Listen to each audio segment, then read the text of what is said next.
Middle ഈസ്റ്റിൽ ഇറാനും ഇസ്രയേലും തമ്മിലുള്ള നേരിട്ടുള്ള സൈനിക ഏറ്റുമുട്ടലുകൾക്ക് പിന്നാലെ മേഖലയിലുടനീളം വൻ യുദ്ധഭീതി നിലനിൽക്കുമ്പോൾ ഇറാഖിന്റെ ആകാശത്തു നടന്ന വിമാനവേട്ടയുടെ ഞെട്ടിക്കുന്ന വിവരങ്ങൾ പുറത്തുവരുന്നു.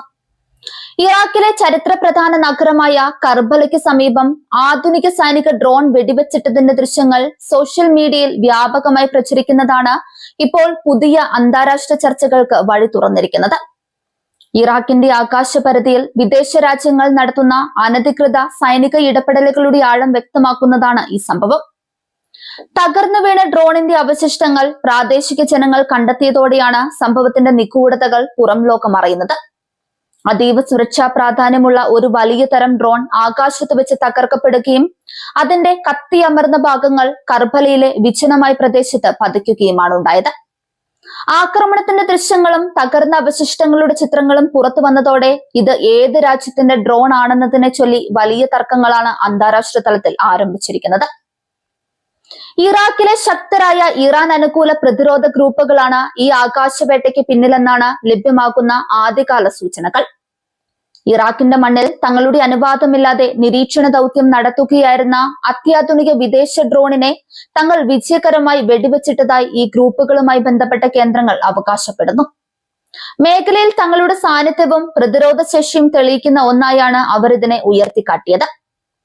ഈ വ്യോമാക്രമണത്തിന് ഉപയോഗിച്ച ആയുധങ്ങളെ കുറിച്ചുള്ള വിവരങ്ങളാണ് പാശ്ചാത്യ സൈനിക കേന്ദ്രങ്ങളെ കൂടുതൽ ആശങ്കപ്പെടുത്തുന്നത്.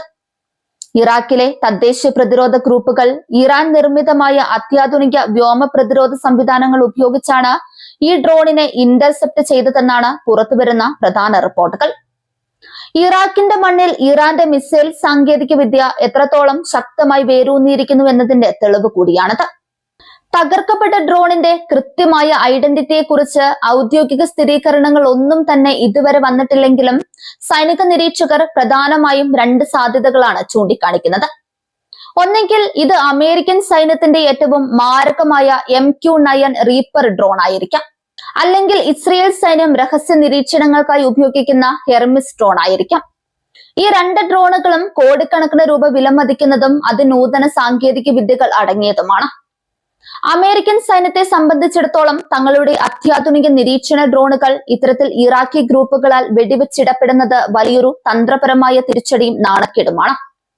മേഖലയിലെ തങ്ങളുടെ സൈനിക നീക്കങ്ങളും രഹസ്യ വിവരങ്ങളും ചോർത്താൻ ഇറാൻ അനുകൂല ശക്തികൾക്ക് സാധിക്കുന്നുണ്ടെന്ന യാഥാർത്ഥ്യം അമേരിക്കയെ പ്രതിരോധത്തിലാക്കുന്നു. ഗൾഫ് മേഖലയിൽ തങ്ങളുടെ വ്യോമ മേധാവിത്വം ചോദ്യം ചെയ്യപ്പെടുന്ന ഒന്നായാണ് പെന്റഗൺ ഇതിനെ വീക്ഷിക്കുന്നത്. മറുഭാഗത്ത് ഇത് ഇസ്രയേലിന്റെ ഹെർമിസ് ഡ്രോൺ ആണെങ്കിൽ ഇറാനിലേക്ക് നേരിട്ടുള്ള ആക്രമണങ്ങൾ ആസൂത്രണം ചെയ്യുന്നതിനായി ഇസ്രയേൽ ഇറാഖിന്റെ ആകാശത്തെ ഇടനാഴിയായി ഉപയോഗിക്കുന്നു എന്നതിന്റെ വ്യക്തമായ തെളിവായി ഇത് മാറും. ഇറാന്റെ ഉള്ളിലേക്ക് മിസൈലുകളോ ഡ്രോണുകളോ അയക്കുന്നതിന് മുൻപ് ഇറാഖിന്റെ വ്യോമാതിർത്തി വഴി ഇസ്രയേൽ നിരന്തരം രഹസ്യാന്വേഷണം നടത്തുന്നുണ്ടെന്ന ആരോപണങ്ങൾക്ക് ഈ സംഭവം അടിവരയിടുന്നു. ലഭ്യമായ ദൃശ്യങ്ങളും ചിത്രങ്ങളും മാത്രം ഉപയോഗിച്ച് ഈ ഡ്രോൺ ഏത് രാജ്യത്തിന്റേതാണെന്ന് സ്വതന്ത്രമായി സ്ഥിരീകരിക്കാൻ കഴിയില്ലെന്നാണ് അന്താരാഷ്ട്ര പ്രതിരോധ വിശകലന വിദഗ്ധർ അഭിപ്രായപ്പെടുന്നത്. തകർന്ന അവശിഷ്ടങ്ങളുടെ ഭാഗങ്ങൾ പൂർണ്ണമായും കത്തിയമർന്ന നിലയിലായതിനാൽ അവയുടെ സീരിയൽ നമ്പറുകളോ ചിഹ്നങ്ങളോ കണ്ടെത്തുക പ്രയാസകരമാണ്. എങ്കിലും ഡ്രോണിന്റെ ചിറകുകളുടെയും എഞ്ചിന്റെയും ഘടന പാശ്ചാത്യ നിർമ്മിത ഡ്രോണുകളോട് സമാനമാണെന്നാണ് പ്രാഥമിക വിലയിരുത്തൽ. ആക്രമണം നടന്ന ദിവസങ്ങൾ കഴിഞ്ഞിട്ടും അമേരിക്കൻ ഭരണകൂടമോ ഇസ്രയേൽ പ്രതിരോധ മന്ത്രാലയമോ തങ്ങളുടെ ഡ്രോൺ നഷ്ടപ്പെട്ടതായി ഔദ്യോഗികമായി സമ്മതിച്ചിട്ടില്ല. സൈനിക രഹസ്യങ്ങൾ പുറത്താകാതിരിക്കാനും തങ്ങളുടെ സാങ്കേതിക വിദ്യയുടെ പരാജയം ആഗോളതലത്തിൽ ചർച്ചയാകാതിരിക്കാനും ഇത്തരം സംഭവങ്ങൾ മൂടിവെക്കുക എന്നത് വലിയ ശക്തികളുടെ പൊതുവായ രീതിയാണ്.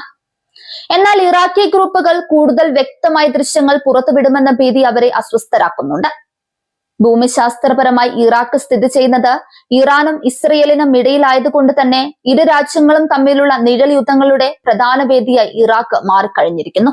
ഇറാഖി സർക്കാരിന്റെ പരമാധികാരത്തെ പൂർണ്ണമായും ലംഘിച്ചുകൊണ്ടാണ് വിദേശ രാജ്യങ്ങളുടെ യുദ്ധവിമാനങ്ങളും ഡ്രോണുകളും ഈ ആകാശത്തിലൂടെ പറക്കുന്നത്.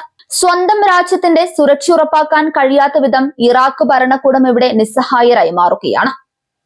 ഈ ഡ്രോൺ വേട്ടയിലൂടെ ഇറാഖിലെ പ്രതിരോധ ഗ്രൂപ്പുകൾ അമേരിക്കയ്ക്കും ഇസ്രയേലിനും കൃത്യമായൊരു മുന്നറിയിപ്പാണ് നൽകിയിരിക്കുന്നത്. ഇറാഖിന്റെ ആകാശത്തെ തങ്ങളുടെ അധീനതയിലാക്കാൻ ഇനി ആരെയും അനുവദിക്കില്ലെന്നും ഏത് തരത്തിലുള്ള അത്യാധുനിക വിമാനങ്ങളെയും വെടിവെച്ചിടാനുള്ള ആയുധശേഷി തങ്ങൾക്കുണ്ടെന്നും അവർ തെളിയിച്ചിരിക്കുന്നു. ഇത് മേഖലയിലെ അമേരിക്കൻ സൈനിക താവളങ്ങളുടെ സുരക്ഷയെയും വരും ദിവസങ്ങളിൽ ബാധിച്ചേക്കാം.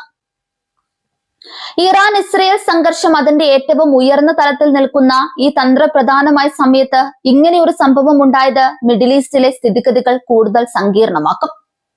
ഡ്രോൺ ആക്രമണത്തിന് പകരമായി അമേരിക്കയോ ഇസ്രയേലോ ഇറാഖിലെ സായുധ ഗ്രൂപ്പുകളുടെ താവളങ്ങൾക്ക് നേരെ വ്യോമാക്രമണം നടത്താൻ സാധ്യതയുണ്ട്. അങ്ങനെ സംഭവിച്ചാൽ അത് ഇറാഖിനെ വീണ്ടും ഒരു ആഭ്യന്തര യുദ്ധത്തിലേക്കോ പ്രാദേശിക കലാപത്തിലേക്കോ തള്ളിവിടും. ആഗോളതലത്തിൽ വിവരയുദ്ധം മുറുകുന്ന ഈ കാലഘട്ടത്തിൽ ഇത്തരം ദൃശ്യങ്ങൾ ജനങ്ങൾക്കിടയിൽ വലിയ രീതിയിലുള്ള സ്വാധീനമാണ് ചെലുത്തുന്നത്. അമേരിക്കൻ ഇസ്രയേൽ പ്രതിരോധ കോട്ടകൾ അജയ്യമാണെന്ന ധാരണകളെ തിരുത്താൻ ഇത്തരം ചെറിയ സംഭവങ്ങൾക്ക് കഴിയും.